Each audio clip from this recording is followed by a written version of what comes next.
لیکن آپ نے صبح کو آنکھ کھولی ہے تو یا اللہ اگر میرا وہ عمل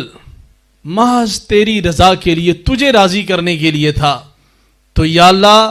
اس میری نیکی کی وجہ سے اس پتھر کو ہماری غار کے منہ سے ہٹا دے، ہماری اس پریشانی کو دور فرما دے۔ تو حدیث پاک کے اندر آتا ہے انہوں نے اندر بیٹھ کر، تینوں نے غار کے اندر بیٹھ کر جب اپنی اپنی نیکی کا تذکرہ کیا، سب سے پہلے اس شخص نے جب تذکرہ کیا تو وہ پتھر تھوڑا سا غار کے منہ سے ہٹ گیا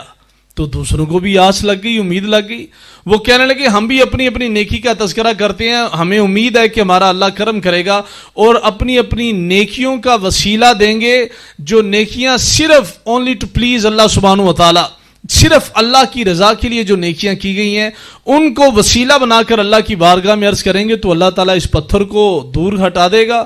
اور ہماری یہ غار کا منہ کھل جائے گا، ہم لوگ چلے جائیں گے۔ دوسرا شخص اپنی نیکی کا وسیلہ کیسے دے رہا ہے، سنیے حدیث، اور میرے نبی پاک صلی اللہ علیہ وسلم کے قربان جائیے۔ میرے نبی علیہ السلام نے جن کو ہم چھوٹی نیکیاں سمجھتے ہیں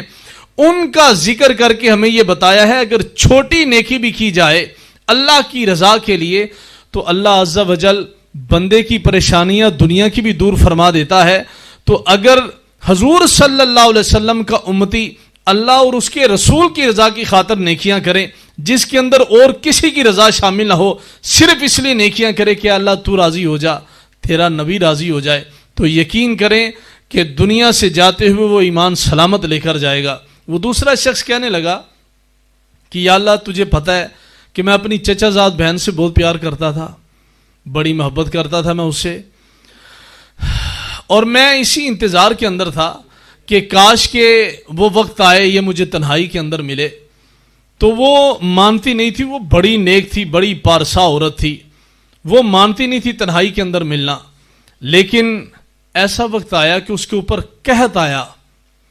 اور وہ مجبور ہو کر میرے پاس آئی تو میں نے اس کی مجبوری کا فائدہ اٹھایا۔ جیسے کہ آج کل ہم just we put the label that we are Muslims, ہم نے صرف ایک لیبل لگایا کہ ہم لوگ مسلمان ہیں۔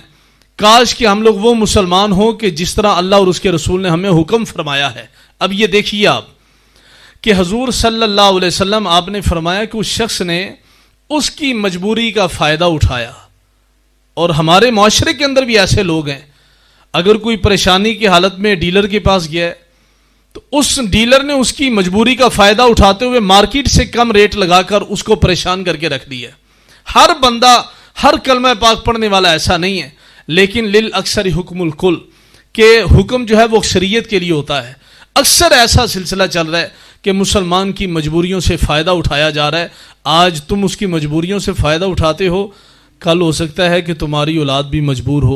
ہو سکتا ہے تمہاری اولاد کی اولاد مجبور ہو، اور اس کی مجبوریوں سے پھر کوئی دوسرا فائدہ اٹھائے۔ ٹٹ فور ٹیٹ، کما تدین و تدان، جیسا کرو گے ویسا بھرو گے۔ اور آج کل تو اس دنیا کے اندر بندہ اپنی آنکھوں سے دیکھ کر جاتا ہے، جب خود بندے کے اوپر پریشانی آتی ہے پھر کہتا ہے پتہ نہیں میں نے تو کسی کے ساتھ برا کیا نہیں ہے، حالانکہ اس نے کیا ہوتا ہے، لیکن وہ مالک ہے، وہ کسی کے ساتھ ظلم نہیں فرماتا۔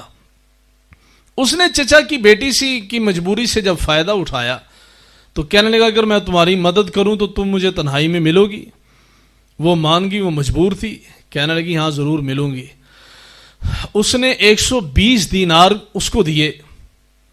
وہ سونے کے دینار لے کر وہاں سے چل پڑی، حسب وعدہ، جو وعدہ کیا تھا اس کے مطابق وہ آئی، آ کر تنہائی کے اندر اس کو ملی۔ جب تنہائی میں اسے ملی تو اس نے جب اپنا ہاتھ آگے بڑھایا تو وہ عورت ہو کر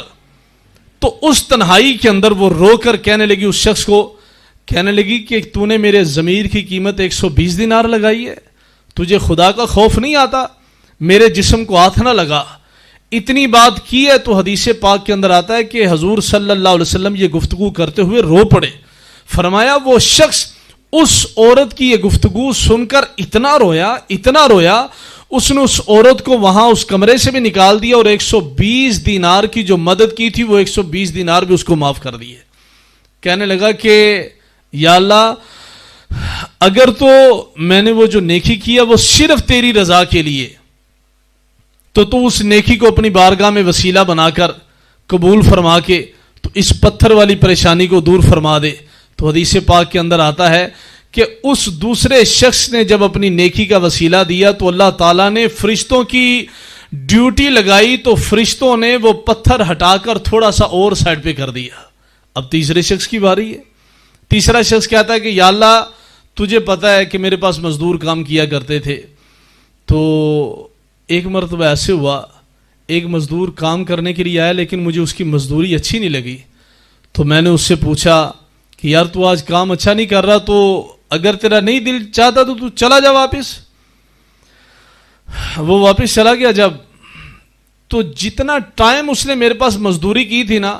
وہ پیسے وہ لے کر نہیں گیا، نہ ہی میں نے اسے دیے۔ میں اپنی خام خیالی کے اندر بدمست تھا کہ یہ صحیح کام نہیں کر رہا ہے، حالانکہ وہ ٹھیک کام کر رہا تھا۔ کچھ عرصے کے بعد جب وہ میرے پاس واپس آیا، اس نے مجھ سے پیسے مانگے کہ میں نے وہ چند گھنٹے جو آپ کے پاس مزدوری کی ہے اس کے پیسے مجھے دے دیں آپ۔ تو وہ شخص کہنے لگا کہ وہ پیسے تو بہت تھوڑے بنتے ہیں، لیکن یہ دیکھ رہے ہو یہ جو بکریاں ہیں، جو گھوڑے ہیں اور یہ جتنے غلام ہیں، یہ سارے تمہارے ہیں اس کے بدلے کے اندر۔ تو وہ بڑا حیران ہوا، کہنے لگا جی وہ تو میرے تھوڑے سے پیسے بنتے ہیں، تو آپ کہہ رہے ہیں یہ غلام بھی تمہارے ہیں، یہ گھوڑے بھی تمہارے ہیں، یہ بکریاں بھی تمہاری ہیں، فلاں اتنی ساری چیزیں میں نے کیسے بن گئیں؟ وہ تو تھوڑی سی پیسے تھے میرے۔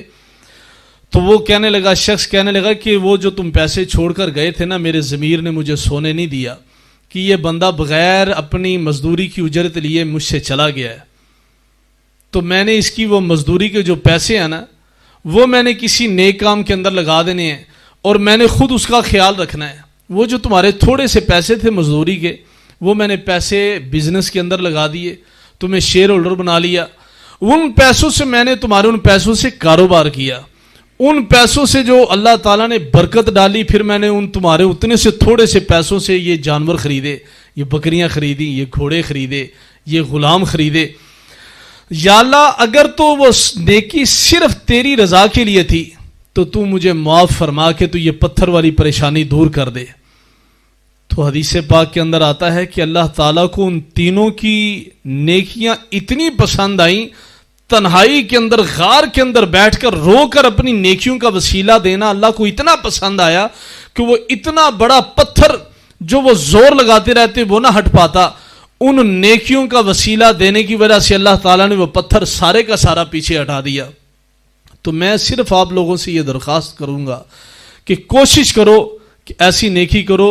کہ جس کا گواہ صرف اللہ اور اس کا رسول ہو، اور ایسی نیکی کرو، یاد رکھنا یہ بات ہمارے ہاں یہ بات بالکل عام ہے، ہم وہ نیکی کرنے کی کوشش کرتے ہیں کہ جس کا ہم لوگ ریوارڈ اگلے سے لینا چاہیں، کہ اگلا ہر جگہ کے اوپر بیٹھ کر ہمارا ذکر کرے، جی اس بندے نے میرے ساتھ بڑا بھلا کیا ہے، اس نے میری بیٹی کی شادی کے اوپر بھلا کیا ہے، اس نے میری فلاں پریشانی کے اندر میری ہیلپ کی ہے۔ کبھی ایسا مت سوچنا، کیوں؟ اس لیے کہ عزت نفس کے ساتھ، کسی کی عزت نفس کے ساتھ نہ کھیلنا، کسی کی عزت کے ساتھ نہ کھیلنا، عزت دینے والی اللہ کی ذات ہے، کسی کی روزی کے ساتھ نہ کھیلنا، روزی دینے والی اللہ کی ذات ہے، کسی کو حقیر سمجھ کر اس کی مدد نہ کرنا، محض اس لیے مدد کرنا کہ میرا اللہ اور میرا نبی راضی ہو جائے۔ جب اللہ اور اس کا رسول راضی ہو جاتا ہے، دنیا کیا چیز ہے، ہے چسلے ندارت، اس دنیا کی کوئی ویلیو نہیں ہے اس بندے کے آگے جس نے اس ٹیمپریری لائف کے اندر، مختصر سی زندگی کے اندر، پانی سے بھی عارضی، پانی کے بلبلے سے بھی عارضی یہ زندگی ہے، اس تھوڑی سی زندگی کے اندر اللہ رسول کو راضی کر لیا، اس کے پاس دونوں جان کی دولتیں آ گئیں جس نے اللہ رسول کو راضی کر لیا۔ کوشش کرو وہ نیکی کرو جس کا گواہ اللہ رسول ہو اور کوئی دوسرا نہ ہو، اپنے نام کی خاطر نیکی نہیں کرو، اللہ رسول کی ذات کے لیے نیکی کرو، وہ ذاتیں ہمیشہ رہنے والی ہیں، اور انشاءاللہ وہ وقت آئے گا جب آپ محض اللہ رسول کی رضا کی خاطر نیکی کریں گے، کسی یتیم کے سر پہ دست شفقت رکھیں گے محض اس لیے کہ یا اللہ یہ عالم بن جائے، یا اللہ میں اس کی کسی نہ کسی حوالے سے مدد کر دوں، اس کی پریشانی کو دور کر دوں، تو آخری حدیث ہے، نبی علیہ السلام نے فرمایا جو مسلمان کسی مشکل کے اندر رہنے والے مسلمان کی مدد کرنے میں لگ جاتا ہے تو اللہ عز و جل اس مدد کرنے والے مسلمان کی پریشانی کو دور کرنے میں لگ جاتا ہے۔ تو یہ دین آیا کس لیے ہے کہ اللہ ذی خلق الموت والحیات لیبلوکم ایکم احسن عملا، اللہ سبحانہ و تعالیٰ نے زندگی اور موت کو پیدا کیا ہے، وہ دیکھے ہم میں سے اچھے اعمال کون کرتا ہے۔ تو اس لیے بزرگوں نے فرمایا ہے کہ پریا ادا جانیے جدا توڑ چڑھے۔ تو مائیاں پرانے زمانے میں آپ دیکھتے ہوں گے بڑے بڑے مٹکے اپنے سروں پر لے کر پانی کے بھر کے لے کے جایا کرتی تھیں، کئی راستے میں پاؤں پھسلن کی وجہ سے گر جاتی تھیں، ان کے مٹکے ٹوٹ جاتے تھے، کئی ویسے ہی نہیں اٹھا پاتی تھیں، کسی ٹھیڑا لگ جانے کی وجہ سے وہ گر جاتی تھی، ان کے مٹکے ٹوٹ جایا کرتے تھے۔ کم ہی مائیاں تھیں جو اٹھا کر اپنی منزل تک چلی جاتی تھیں۔ ابھی زندگی کا سفر باقی ہے، اصل زندگی ہماری موت کے وقت شروع ہونی ہے کہ جب ہمارے جسم کے اعضاء ہمارے ہوتے ہوئے بھی ہمارے خلاف کھڑے ہو جائیں گے، ہمارے ہوتے ہوئے بھی بالکل ہم ان کو دیکھیں گے لیکن ان سے کوئی کام نہ لے پائیں گے۔ اصل زندگی تب سٹارٹ ہونی ہے۔ Before that time will come, we have to do good deeds only for the sake of Allah subhanahu wa ta'ala and to please Rasulullah sallallahu alaihi wasallam. We have to have help out each and every Muslims in the entire world. ہمیں زبان کے ساتھ،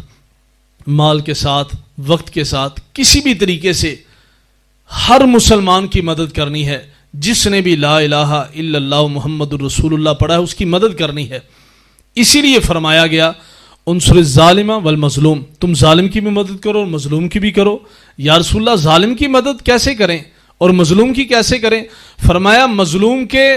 جو پریشانی اس کے اوپر آئی ہے، جو اس کے اوپر ظلم کے پہاڑ توڑے گئے ہیں، ان کو رفع کر کے، ان کو دور کر کے، اس کی پریشانی کو دور کر کے اس کی مدد کرو، اور ظالم کی مدد یوں کرو کہ اس کو ظلم کرنے سے روکو۔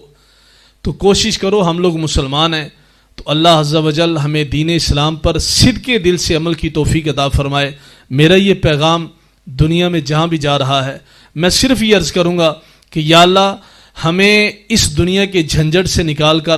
صرف اپنا اور اپنے نبی علیہ السلام کا گرویدہ بنا دے، عاشق بنا دے، اور ہمیں ایسا بنا دے کہ موت سے پہلے پہلے ہم تجھے پسند آ جائیں۔ وما علینا الا البلاغ المبین۔